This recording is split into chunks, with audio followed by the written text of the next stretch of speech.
Hi, and welcome to the Future of Dermatology podcast. I'm your host, Dr. Faranak Kamangar, board certified dermatologist. We are here to talk about anything and everything dermatology related.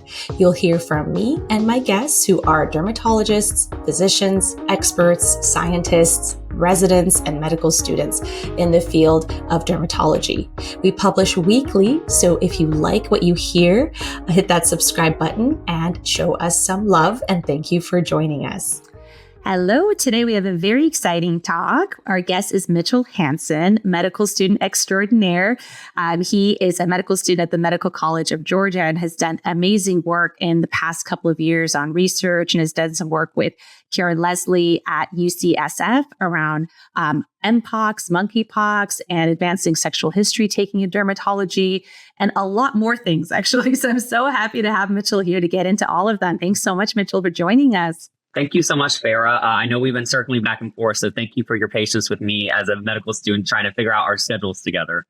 Absolutely. In regards to my background, at least getting into this, I'm a third year MD MPH candidate at the Medical College of Georgia.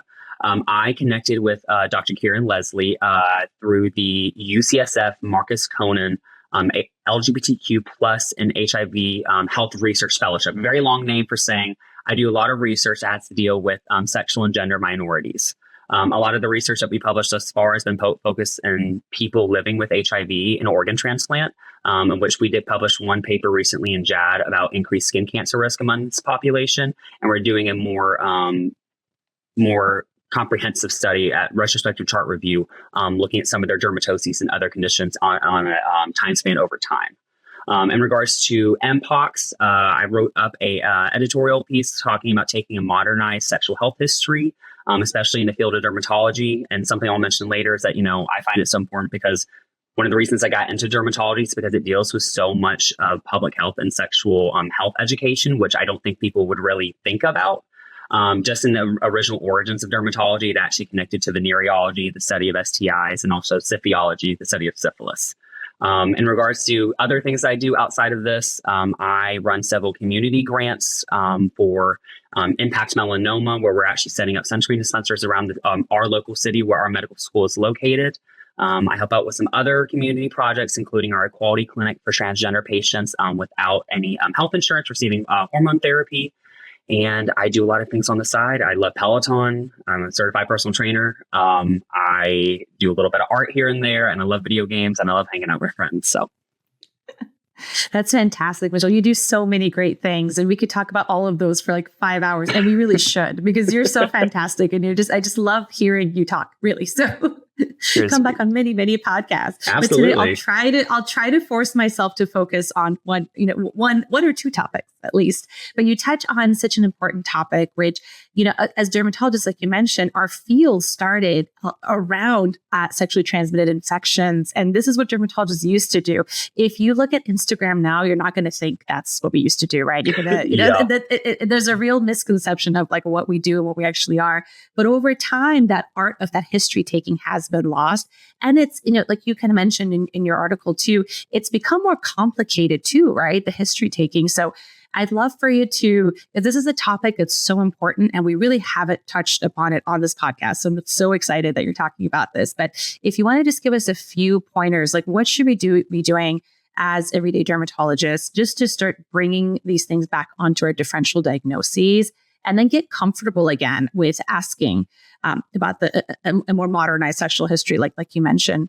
Yeah, absolutely. Thank you for kind of talking about that, and especially the importance, especially in the greater scale of medical media today. When I tell patients, I've gone throughout all the rotations of different specialties, and I just ended on family medicine and enjoyed my time there. And when patients ask, what do you want to do next?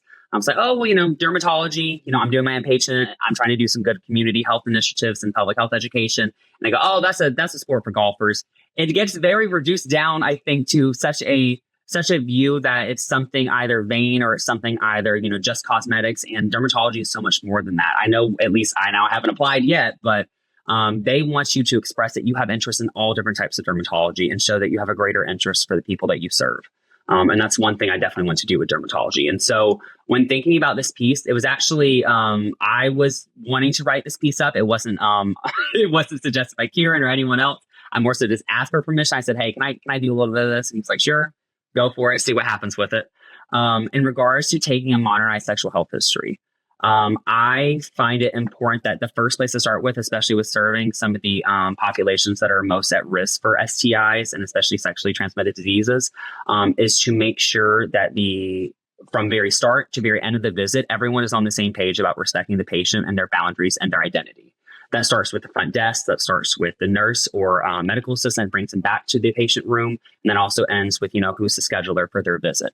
At any point in that visit, if they are continually disrespected about, their pronouns or, what they're wanting out of today's visit, it can kind of make a patient shut down to where they're not really willing to give you all those details to help you get to a clear diagnosis of what you're seeing in that visit today. And it also might impact maybe their future and potential visits back to your office or even other people's offices, especially in minoritized communities. I feel when asking, why are you not getting this vaccine, or why have you not been back for so long? Trying to get an idea as to, how long should I expect to see this patient back for their next visit, or am I only going to get one time with them where I need to make the most out of this visit with them? A lot of times they say, hey, I just didn't have a great healthcare experience before. I've had some instability in my health, and I just haven't found the time to come back. So I would say keeping that longitudinal care of mutual respect and prioritizing the patient at the center of the care, I would say is probably the number one to being able to set up that visit to be a success. Number two, what I would say is really asking intentional questions with your sexual health history. As a student, you get probably, I think when I was getting checked off in my patient-centered learning experience, there was probably, I want to say, 50 objectives I needed to mark off in one complete history over a patient. So as a student, you learn to ask everything, like all sorts of questions, which of course is good. You want to do a comprehensive job, but making sure that, when you do have that amount of time with a patient, that you're also having to balance with other patients and other duties in the office. You want to make sure that you ask intentional questions. So I phrase it more as, based upon the findings that you're seeing on someone's skin, which is actually an illustration I included in this article that I made. Based on the findings you're seeing with the skin, correlate it to what you're going to ask and what you're hearing in the social history. So, and when speaking in the framework of MPOX, they've done some studies assessing earlier on in the pandemic what were some factors correlated with risk in patients dealing with MPOX. Some of those were attendance of large gatherings like pride events, on-site venues for sex, as well as chemsex being basically sex that is associated with the use of drugs such as crystal methamphetamine. So when I'm starting to hear a little bit of things maybe about, what do you do for travel? What are some of your hobbies? What type of partners do you see yourself engaging in sex with? Those are the types of questions that's going to lead me further to, okay, if I'm seeing this finding on the skin, maybe I should ask a little bit more about, what are they doing at these events? What type of partners are they finding themselves with? What are those partners doing in their free time as well? Yeah, that's such great things you talk about, like first talking about just trust with a patient. That's so important. And nowadays lost to some extent because the visits are getting shorter. There's all these different pieces of regulation, practice management. There are so many things that people are thinking about. The treatments are getting more and more complex. So maybe you're like, as a person's talking to you, you're thinking more like treatments rather than building the trust. So I love that you first start with the trust. It's a relationship like any other relationship in your life, right? There's going to be ups, there's going to be downs. You have to have the trust and the commitment. So I love that you started with that, the trust, and then letting the patient know that I know like our visits now are the way they are. We haven't built the system, but it is the way it is. But, just stick with me and we're going to figure things out, even if it takes a couple of visits or, more, longitudinal over time. So I just love that. That's like the perfect place. I think that's the hardest thing too. And then once you build that, then it's, you could do so much after that. But, the pieces you talk about, and you're so good about talking about, in a thorough and comfortable way, it's not comfortable for people to talk about these things or ask. And so I think that's the barrier, but really you just have to, as physicians, you just have to get over it, right? You have to kind of like make sure that you're doing the best for the patient. So what do you suggest? What have you seen, or does the article suggest anything in terms of I'm sure there's different demographics, but we're in California, we're in Northern California, or I am. And then, of course, when you did your work with Dr. Leslie, so it's kind of a different vibe. And I think we feel a lot more comfortable around a lot of the events here. But let's say that people listening throughout the US, how can we kind of make these things more comfortable again, given the geopolitical and different things that people are always like really being careful not to say the wrong thing? Yeah. I think that's a great point that you bring that up because actually some of the fears of dermatology residents, especially when working with patients that are gender diverse, non-binary, transgender, they've actually had to kind of almost a little bit of fear of doing so, just making sure, I don't want to insult the patient. I don't want to say something wrong. Sometimes that prohibits them involving themselves in clinical opportunities or even service opportunities that might cater to these populations, even if they have that feeling of wanting to. I think one of the places to start from is, as a student, I'll first say providing education and maybe even workshops for students and providers early in their education to be able to practice these things. In doing so, practicing, what are the type of phrases that you want to use in the set appointment, because you might rile yourself up more than the patient's even worried about. If you said that, and if you also normalize the types of questions that you're going to ask, of course, by normalizing and then asking for permission. So kind of starting off with, may I ask you a few questions about your sexual health and sexual practices? I understand that these are personal questions, but they are important for your overall health. So kind of phrasing it as, permission, and then also, why am I asking this? Giving them a reason.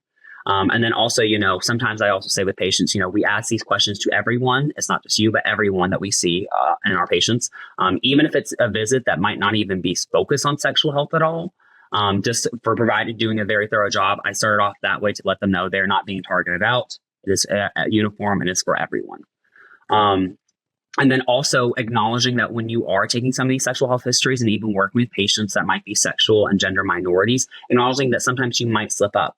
If you slip up and you accidentally call someone by the wrong pronouns, it draws more attention to it for you to sit there and linger on it and try to almost like excuse yourself rather than go, oh, I'm so sorry, and continue on acknowledging, hey, these are the correct pronouns. Let's continue with the visit, because they are more so acknowledging of that, I think, than people would expect. Patients just want to feel like even if you mess up, they want to just feel like you are respecting them and prioritizing their care that entire time. And I think if you show that, that's going to outshine any errors or flaws in the way that you speak or the way that you conduct yourself, as long as you're doing it with kindness. Yeah, those are great tips. Explain yourself, just make it very, the same. And so it's clear. And then kindness, like I said, trust and kindness, it really just comes back to, because I think patients feel that too. They know you're trying your best and they know you're doing it for the reason of taking care of them. So those are great tips. Should we also take a step back? Do you want to talk more about just MPOX itself, like diagnosis, morphology? I know you've done a lot of work around specifically that and guidelines, and this is a public health concern as well. Yeah, I would absolutely love to talk a little bit about it. So MPOX in general, the reason why I was so interested in it, I've been interested in it on a sexual health plane as well as public and political advocacy plane, is, it is one of these conditions that I feel like is mainly seen among sexual and gender minorities, especially gay men and men who have sex with men. That was at least kind of whenever I remember seeing it being announced in 2022, it was kind of put on headlines that, first case found in the UK, we're thinking this might have something to do with men having sex with men. And to me, it kind of just, in the way that it painted it, it almost painted it out as if this population was not the most affected by it, but it was actually the cause of it. That's what it seemed a little bit like. And just thinking about that in the greater scope of history, it's been seen in multiple pandemics before, especially like the HIV/AIDS pandemic, that these types of communities seem to be neglected when it comes to these types of world and international issues. And even there's a lot of stigma as well that I think is so prevalent among these communities, which is kind of why it used to be called monkeypox and now it's called MPOX. And that was actually declared by the World Health Organization to help avoid some of that stigma. And that's also seen historically also with the AIDS at HIV.gov. is originally called AIDS.gov. They switched the name also because of a lot of the stigma that's been built up over time with it that prevents people from actually seeking out preventative methods such as the vaccine, also seeking out treatment for said condition, and also maybe even telling sexual partners or people that they're in close contact with that they might be exposed or might have it. Because it makes someone feel lesser than, or might make them feel, in quotes, like dirty. And yeah, I mean, that was kind of the main inspiration as to why I was so interested in it. In regards to what we're seeing today, and I guess how to prevent MPOX. So What we're seeing today is that at least we did. So MPOX is actually split off into kind of two subtypes. They're called clades. It's kind of just based upon the genetic similarity between each of the two. So there's a clade 1 and there's a clade 2. Clade 2, especially 2B, that was the one that caused the majority of the public health pandemic, especially in 2022 that we saw. Definitely transmissible between humans, very low mortality rate associated with it. Whereas clade 1, that is definitely more endemic to areas such as the Democratic Republic of Congo. That area has a lot more clade 1.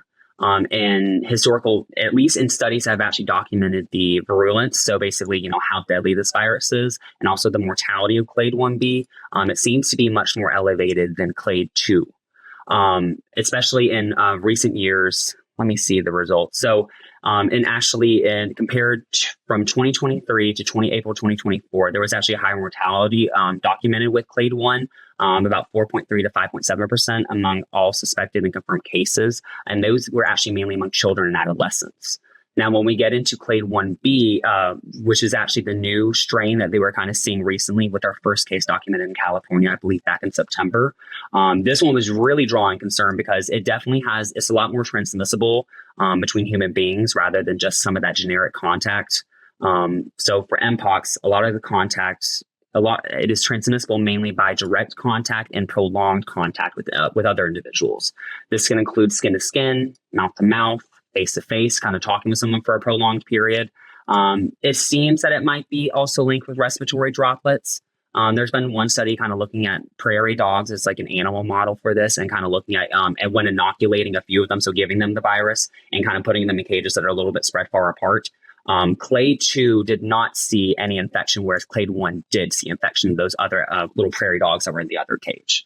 And now as we're thinking about where this pandemic is going, just making sure that we get those vaccines out there, providing proper education on how to administer the vaccines. I remember when I first got mine, they had just approved converting the Junios vaccine from subcutaneous to intradermal. It's about a fifth, I think, of the amount of vaccine that you have to use. And so it was able to do a really good job with spreading out the limited vaccine supplies among all the individuals that were looking for it. At least in cities like San Francisco and New York, and this is kind of why I thought it was so prominent to the LGBTQ community, there were protests definitely among especially gay men wanting to get the vaccine, that they had basically seen that there was a lack of federal response to what was going on. This has not only been seen in this pandemic, but also other pandemics. And they were hopefully trying to get in line to get that vaccine and also see if it's even affordable and available before anyone else. I mean, I remember my mentor telling me that, when he was looking outside the hospital when it first got released, I mean, it was a line rounding the perimeter. So people were definitely desperate to get it. Yeah, no, thank you for that amazing review. And it sometimes these really, really important things that everyone should be talking about do kind of get isolated. Like you might not even necessarily see that in the news, that look, everyone's lying around the corner trying to get a vaccine. So it's just so important to talk about it and get these things out there, because you almost want to learn more and get things like this under control before it's affecting like the entire population, right? So in a way, in almost like just isolating it to certain like certain subgroups, I think it's a disservice to everyone. Not alone, a disservice to the group that is being isolated. So it's so amazing that you are speaking on it and getting the information out and writing these publications. And like you mentioned, it was something that you even thought of. Why don't we write up about this? And then once you did, I think the rest of us are like, oh, wow, this is really important, right? We do need to have these write-ups, and even the basics of just the sexual history taking. Like I had like that, even after I read your article, I thought, I need to do a better job at clinic as well. Because many times now you'll see maybe like a blister or bully, and you're just like, well, let's just culture it. What about we take a moment and do a full sexual history? So just these things are so important to bring to our forethought. Ajay, do you want to speak at all about just morphology? Like in clinic, what should clinicians be looking for? And sometimes it can be vague. Like you mentioned, there are the endemic cases that are, you probably Google it and then you see the endemic cases where it looks like very classic. But then sometimes in our everyday clinics, we'll see like a couple of bullying. We're like, do we test this? Do we not? So yeah, if you want to chat about any of the morphology or anything on that. Absolutely. And thank you for guiding the conversation. I realized I kind of went all over the spectrum just because it definitely is a topic that is interesting to me. But when thinking about MPOX in general, when thinking about how it presents, so MPOX in general generally has a 1 to 2 week incubation period, meaning a period of which you don't really see symptoms over after an exposure. At this point, you are not infectious. What doctors should consider is that when you start getting into symptoms such as it's called a viral prodrome, so basically a little bit of symptoms before you actually present kind of with what you're mainly presenting with, in this case, skin lesions with MPOX, you might have that generalized fever, chills, exhaustion, muscle pain, maybe some swollen lymph nodes that might either be on one side or both sides. And then this period is when the CDC says that someone is actually infected. When it comes to actually how MPOX first presents, at least in one study that was performed in 2022 with 101 patients from among 13 countries, they saw that most of the 54% of the first sign for 54% of these patients was skin lesions. And how we think about this RAS progression over time, it typically goes from like a flat macule or maybe even a raised papule, meaning it doesn't have anything in there. It's a smaller morphology. It can either be flat or maybe a little bit raised. It then becomes a fluid-filled pustule. And how other dermatologists have described it is that they describe it as almost a donut-shaped, umbilicated pseudopustule, meaning that there might not actually be anything in there to really express. So when thinking about how it progresses over time, in the first few days, you might have those macules and papules. Then you might progress to pustules and what looks like vesicles. And then eventually over time, they scab over probably around day 11 of being exposed, of having the onset of MPOX. Most of these lesions tend to occur, they can occur anywhere on the body. However, a lot of them are seen on the hands, feet, the anogenital area, as well as oral cavities. And it might just be a few isolated lesions. And especially in those that might be immunocompromised, we might be expecting a lot more kind of grossly all over the body, a much larger eruption. In regards to other symptoms you might see during that time that might not be traditional to just the skin lesions, you might see some issues with maybe some inflamed tonsils, some proctitis, even some rectal symptoms such as like a little itching and maybe bloody stool. Until all of the lesions are crusted over and resolved, so leaving like normal clear skin, at that point you are not contagious. But before that, you absolutely are. And when you are testing for MPOX, if you're going to, typically the CDC recommends taking a pair of swabs, so 2 swabs per lesional site. Typically, they recommend going to 2 to 3. And they recommend a dry swab or a swab and viral transport media. And these swabs, of course, ideally, you'd send them off immediately to get tested. But if you can't, you can refrigerate them. And that kind of changes the refrigerate or freeze. And that changes the period of whether you can incubate them for either 7 days all the way up to 60, depending on which storage method you do. And when thinking about how are we identifying MPOX, or maybe what does it present like compared to other conditions? This was actually a funny thing my mentor did for the American Academy of Dermatology, his presentation, and he also did it in grand rounds. But he said, somewhere in this presentation, you're going to see my picture. And so all of us were like, oh, what's going on here?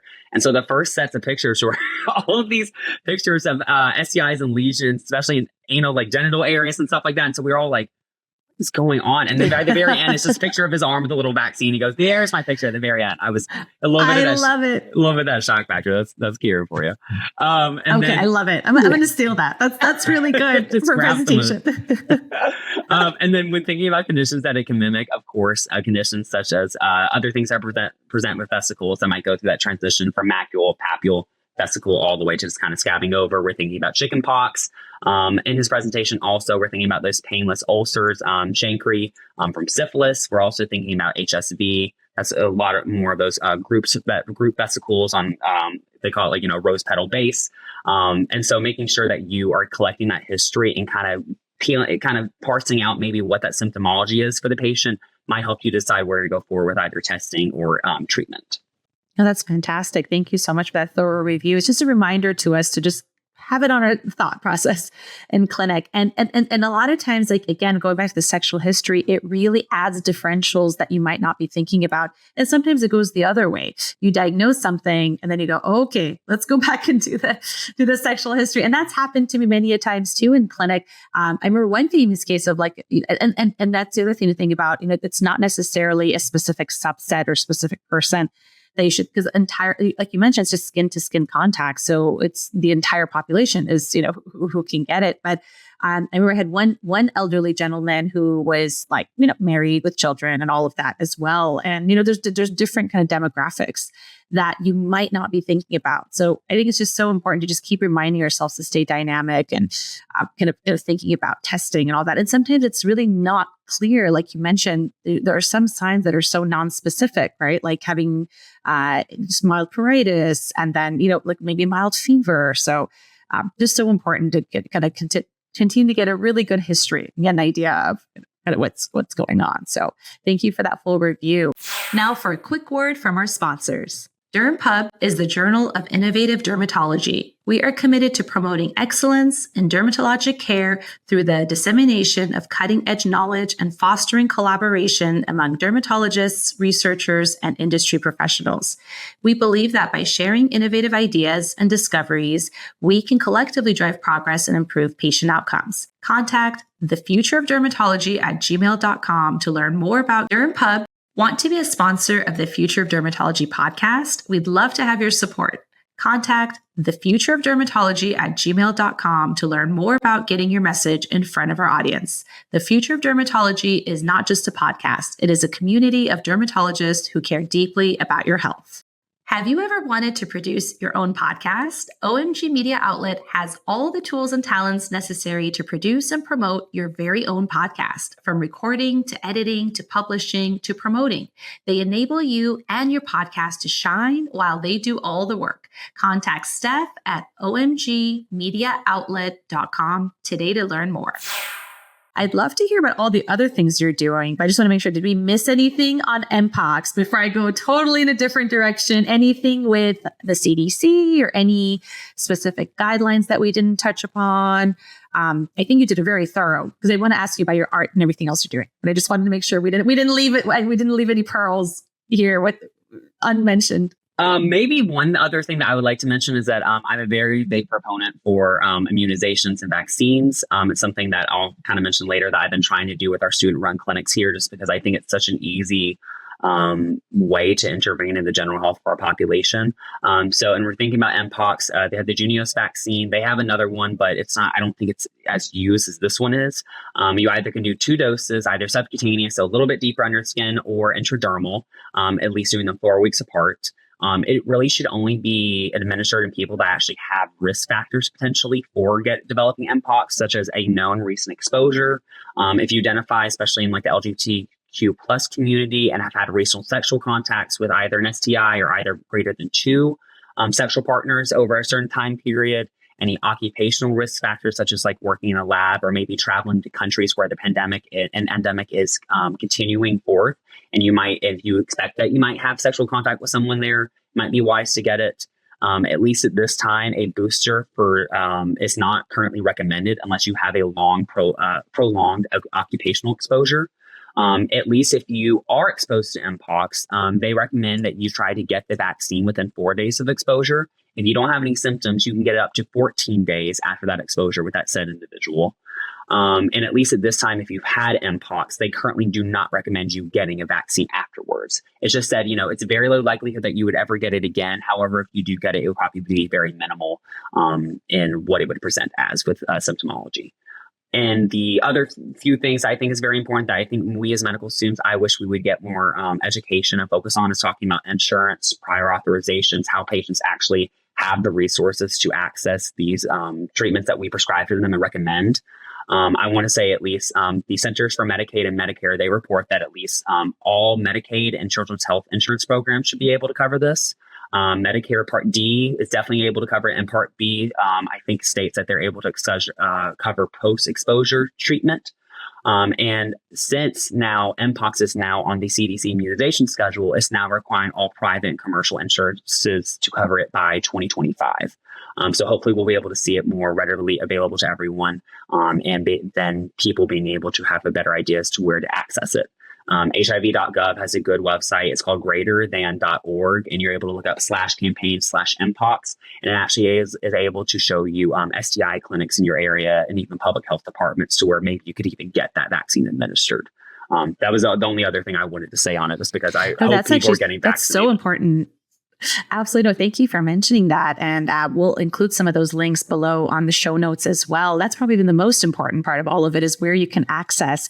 And the piece you talked about, health equity and just access to all these treatments is a challenge every day for us in clinic for everything. Another vaccine is like the HPV vaccine. Some of our patients want to get boosters and things like that. And we can't get it. We can't get it covered. And we have to tell them that it will cost this much. Many people will choose to pay out of pocket just because it's important in their health, but that might not be an option for everyone. So it's such an important thing that you touch upon. So if there are these resources, we'll get those links from you, put them, because a lot of times, patients, if they're having, I can just imagine if they have potentially had an exposure, it's probably not the most happy time of their life, right? They might be under stress and they might not, they might just going to be freaking out a little bit. And then for them to have to navigate this whole healthcare system, I can only imagine on top of everything is not easy to do. I mean, for us, it's our job and we can't figure it out. So I can only imagine. Yeah. So thank you that's probably the most important pearl. So thank you so much for mentioning that. And we'll leave those resources, but I can't leave without asking you about this really cool, this is going to be a kind of a shift in what we're talking about, but you mentioned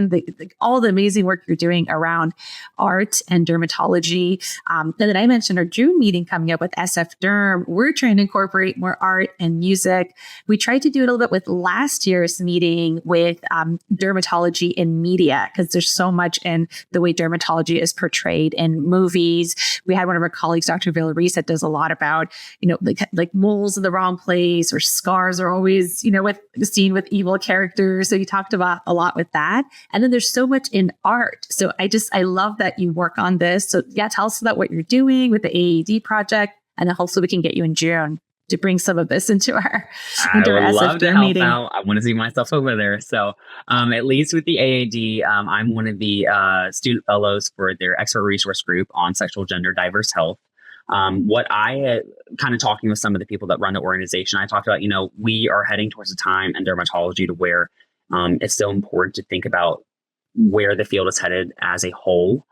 Talking about kind of how it's integrating with art and resident and physician wellness. I think in a time of healthcare to where we often feel like our resources are overstrained, and we kind of need to think about outside of the box, how are we prolonging our desire to be in this field and also continuing to expand our knowledge and insight and being receptive to new learning. I wanted to see how we can bring art into things. So at least at my own school, I've done a few art projects that I've actually presented at one of our science health fairs, as well as something published in our student journal.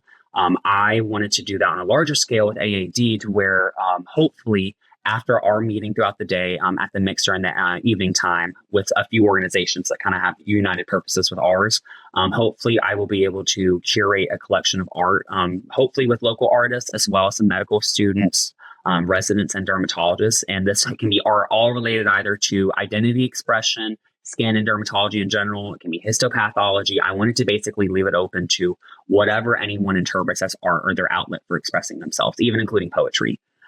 So hopefully I'm curating that. That's what I'm trying to do. I've done a few art projects myself beyond just dermatology. One of them actually you mentioned earlier was for the HPV vaccine.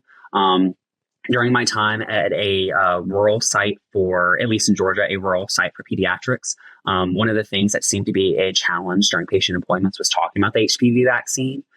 There is a lot of, it's actually the vaccine out there when looking at medical media and the studies that they've done talking about misinformation. It is actually the vaccine with the most amount of misinformation surrounding it. HPV has historically, the HPV vaccine has been historically misinformed, especially regarding sexual promiscuity among teenagers. People think that, if my child gets it, they're going to be more sexually active, which they've proven that's not true. There's been proven studies that it does not affect infertility at all. And actually, it has drastically, and they talked about it in the media recently, drastically reduced the amount of anogenital cancers, especially cervical cancer, but also especially for our sexual and gender minorities, even anal cancer.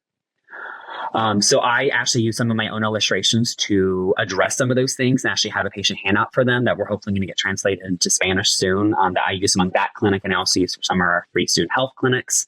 I use a lot of my illustrations for other things, such as one publication called In Plain Sight, if anybody wants to look it up. It is a publication to increase racial inequity health and OB-GYN health. I did the cover page, which is an abstract version of the Mothers of Gynecology, which kind of speaks to the ways that women's healthcare has been historically ignored in medicine and also clinical research studies, and now how we're finally as a society getting together to address it. And then thinking about other things outside of art, I do some public policy and advocacy stuff. I actually was able to get one policy adopted with amendment for by the AMA LGBTQ section about MPOX and kind of recognize it as a global health emergency, a global health threat. And I've also been able to publish some policies with our medical association in Georgia and our greater AMA House of Delegates, containing to a few things with greater public health. That's amazing. How do you have time to all this, Mitchell? You're fantastic. This is so great. I love hearing that. And hopefully we can get you to also curate some art for our June meeting. That would be so fantastic, because it's so important. And we're so lucky to have the next generation of dermatologists like you coming up, who really still have this ties back to what dermatology is at its core, which is very different than what most of the public think it is, because what's being portrayed now in art and in music and in media, it's been kind of taken over by whatever's going on right now. So I love hearing that. That's just the true core ties to what we do and patient care every day. And that's a lot of the core of what we try to do on this podcast as well, is speaking down to the science and everything that we do and the patients that we like to take care of. So I love everything that you're saying. And I'm so excited for your future in dermatology. I just can't wait to see all the things that you do. And then we do have to finish with our last question that I'm going to throw at you too. We always ask, because it's the Future of Dermatology podcast, what are you most excited about for the future? What am I most excited about for the future of dermatology? I guess for me, one of the things that I'm interested in, as we're kind of talking about media, I'm interested to see how medical societies and medicine as a whole is hopefully going to merge itself to be more mainstream with the media. And by the way that I say that, I don't just mean ads on selling products. I don't just mean, like little funny videos commenting on someone's like TikTok. What I'm really hoping to see is that I want to see main medicine, as well as, like doctors, physicians, nurse practitioners, PAs. I want to see everyone involved in promoting evidence-based medicine and also making medicine more readily available for everyone out there.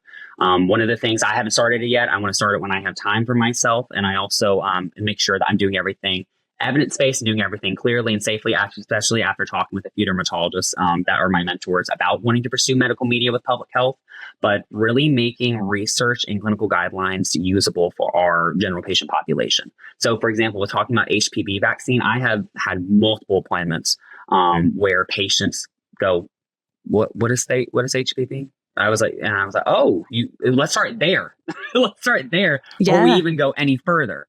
In regards to dermatology as well, one of the recent upticks in trends was, we're seeing all these adolescents that are going out there to Sephora, to Ulta, buying all these products because they see it. The Sephora kids.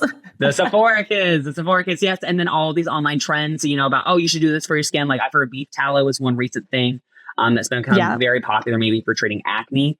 And just, I would like to see, when we think about why those stories are such a success, the research shows at least that people in the general public like hearing from other people in the general public or patients, because they feel that almost that intimate relatability side of things, where it's almost more of a narrative that they can understand at their level.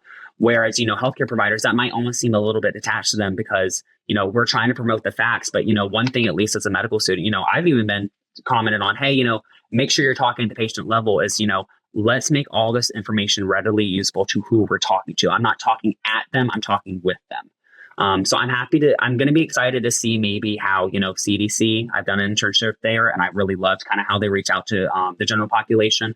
I want to see medicine and dermatologists to be more participatory in that and us to encourage that. I think it's just that stigma of, if you're going to do medical media, you're not doing it for maybe the right reasons. But for me, the reason I'm getting my MPH is that I want to be able to do it in a formal way to where I can reach out to more patients just in the one in my patient room. So I love it. I love hearing that. And your generation's going to fix it, because our generation was like, social media, it's not going to go anywhere. It did. It turned out it did. But I feel like your generation has grown up with it, knows the problems, the challenges, and is over all of that. Like, oh, you shouldn't be on social media. And all of that's gone out the door. Now it's who is going to take responsibility and do it correctly and do it with ethics and get the right things out there. Not just get your 8-year-old to go buy the most fragrance thing at the nearest beauty store. I actually took my daughter and my niece the other day because they kept asking for it. I was like, fine, let's go to a Sephora haul. We go in there, like the door opens. I was like horrified. It's like a waft of fragrance. I'm like, oh my gosh, if you start putting this stuff, so if you start putting this stuff on your little like thin skins now, you are 100% going to have a contact allergy. Absolutely. In like 3 to 4 years. And you know what else was crazy? This is going way off the topic now. This like little, it must have been only 13, 14-year-old. The security was taking her out. I think she was in there like taking things.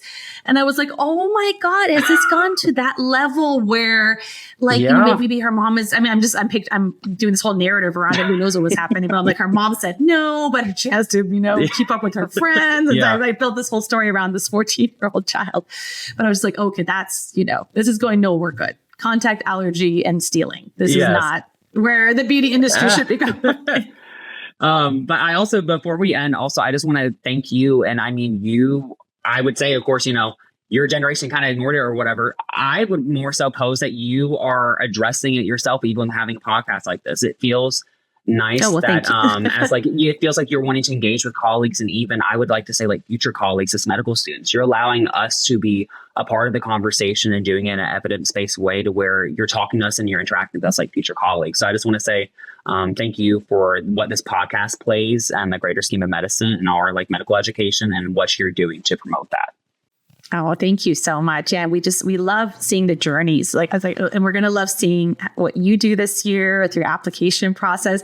We're actually, we might make you do this too. We're literally following Peyton, Chandler, and Katie as they're going through rotations and then applications and interviews, and then they're going to come back on match day. So these are the journeys we love to see, and all the amazing things that you guys are going to bring out in the field. So thank you so much for joining. And I know you're probably crazy busy in the middle of clerkships, but you've set time aside to do all of this work. So it's amazing. And hopefully we'll see you in June too. And all your amazing curated art. It's in Napa. So I feel like we have to find some local people we got to find some local artists. I've never been to Napa, but I'm sure they're going to love the wine and the time there. Absolutely. It's amazing. It's always a really, really good event. So, well, thank you so much, Mitchell. I appreciate it. Thank you for listening to the Future of Dermatology podcast. Remember to hit that subscribe button and share the podcast with your friends. The more you share and subscribe, the more we'll be able to grow and share our dermatology knowledge. If you have burning dermatology questions, feel free to leave them in the comment below, and we would love to address them in a future episode. And please note that this podcast is not intended to substitute for medical advice from your doctor.